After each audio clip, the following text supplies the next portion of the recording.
right now on 5 on Your Side at 10. Caught on camera, bump and steal. The new warning from police tonight after a driver is forced out of his car in a quiet Webster Groves neighborhood. Terrific Tuesday, when this delightful November weather takes a turn. First, breaking tonight, the Missouri Attorney General's final report into former St. Louis Circuit Attorney Kim Gardner is in. This is a pattern of behavior from the time she took office until she finally left. And tonight, only 5 on Your Side has the AG's findings and his reaction. That report will be made public tomorrow, but tonight, the I-Team has an exclusive first look. Good evening. I'm Ann Allred. And I'm Mike Bush. Kim Gardner abruptly resigned in May while Andrew Bailey was ramping up his investigation into her office. The I-Team's Christine Byers sat down with the Attorney General just hours ago to learn what he found. This 62-page report lays out exactly what Attorney General Andrew Bailey thinks former St. Louis Circuit Attorney Kim Gardner did wrong in office. Bottom line, what did you find? The internal workings of the office were completely dysfunctional. That her absence, her misdirection, her attack on her own staff had caused a decay in morale and operations to the point that the criminal justice system just wasn't functioning anymore. Interviews with nearly 40 witnesses, including judges, employees, and city leaders, tens of thousands of documents, all led Bailey to this report, which found Gardner's office dismissed about 25,000 pending cases. Judges dismissed 2,735 cases for failure to prosecute.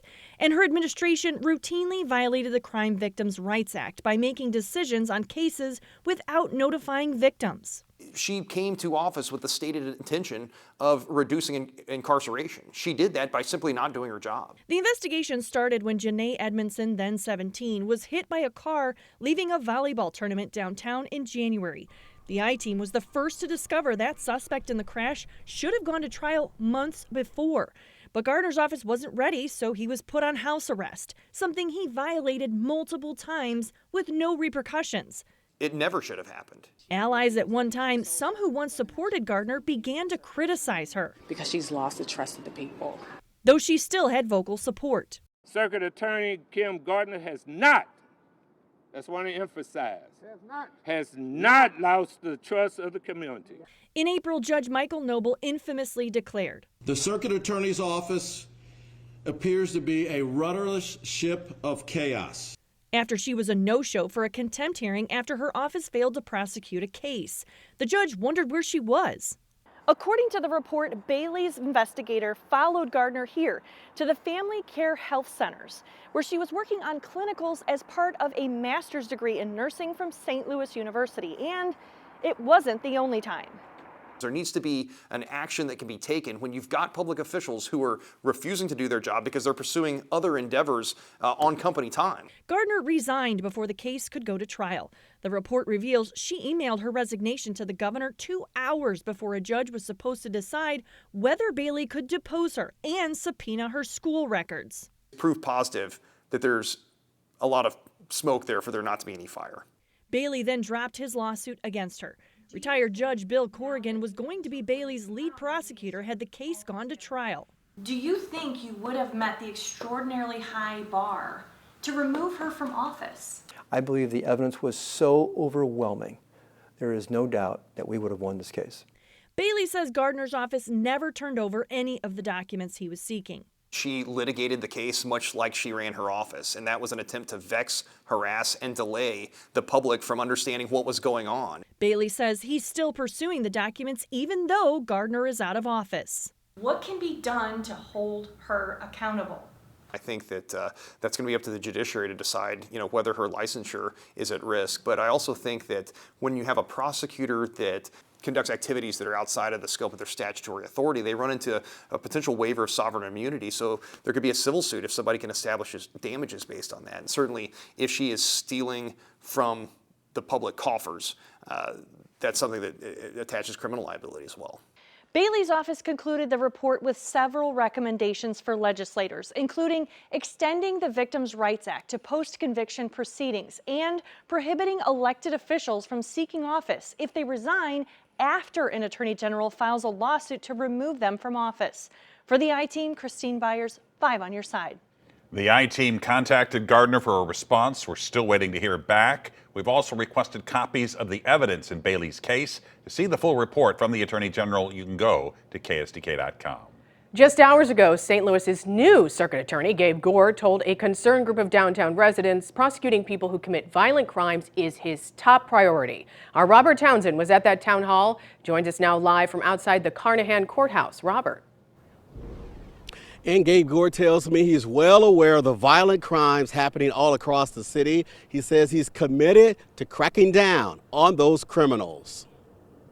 It's been nearly 6 months since Gabe Gore became the new circuit attorney for the city of St. Louis. And Gore says he's clear on one thing. This is our primary problem. He's talking about the car break-ins, deadly shootings, and other violent crimes that continue to plague the city. Police say in the past month, there have been 30 auto thefts, 14 assaults, and 8 burglaries downtown and in the downtown west areas alone.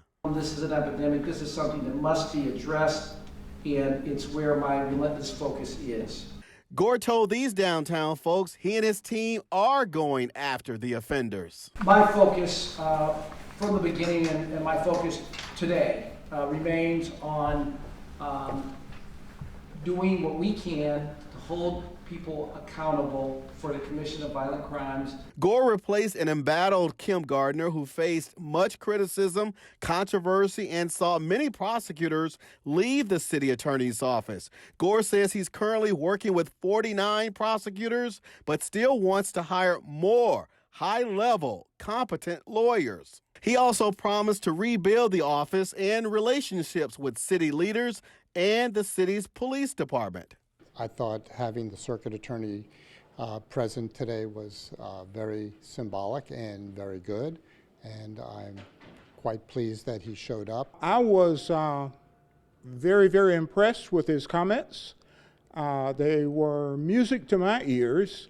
I think they are just what the city of St. Louis needs.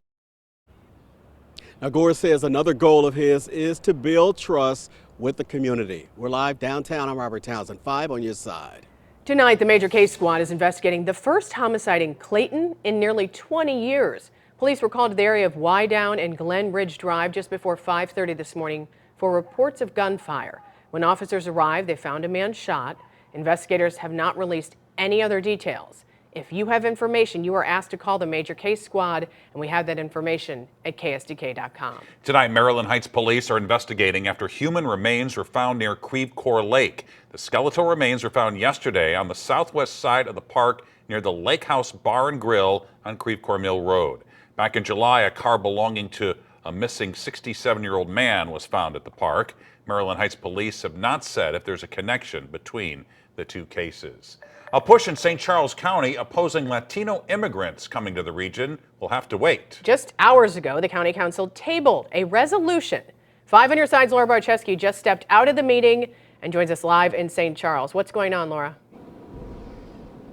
Well, Mike and Ann, the St. Charles County Council was supposed to actually vote on this resolution tonight, but at the last second, one of the bill sponsors, Joe Brazel, pulled it off the table, saying 2 of the bill sponsors were here and several other of the county council members didn't support it, at least in the form it is now. If signed, Resolution 2308 says, quote, the St. Charles County Council strongly opposes the importation of illegal immigrants into the region, pointing to a federal program allowing people from Cuba, Haiti, Nicaragua, and Venezuela to come to the United States. On this particular parole program, the Attorney General of Missouri filed a lawsuit on this particular program along with 19 other states. So there's 20 lawsuits going on right now with this particular program. Earlier parts of the legislation specifically call out the International Institute's new program, the Latino Outreach Initiative, which would support the federal program. And according to the CEO, Ario Benson, the program only sponsors immigrants and refugees who have come to the United States legally. They have authorization to work in the United States for a 2-year period. Benson says they want to send the right message to draw people to the St. Louis region. Our mission is to create opportunities for immigrants and refugees to thrive in order to create a more welcoming, more prosperous and healthy region for all. The chairman of the Hispanic Chamber of Commerce, Jose Ponce, says he believes the legislation sponsors just don't understand what they're trying to do.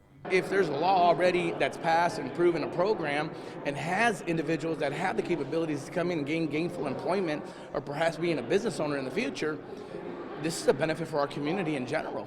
Some of the county council members say they didn't even know about the resolution until the agenda was posted on the website a few days ago. I don't think this resolution accomplishes anything positive. I don't see its purpose. The county council has no control over these matters.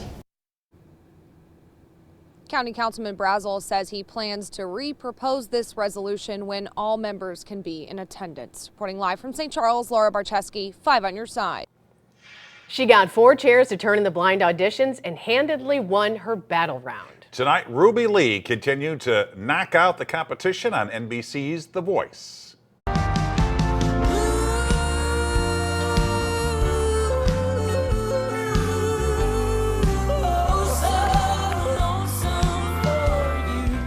The 16-year-old yodeling sensation from small-town Foley, Missouri won tonight's 3-way knockout round for Team Reba with her rendition of Leanne Rimes' Blue. Coach Reba McIntyre explained why Ruby deserved to move on to the playoffs.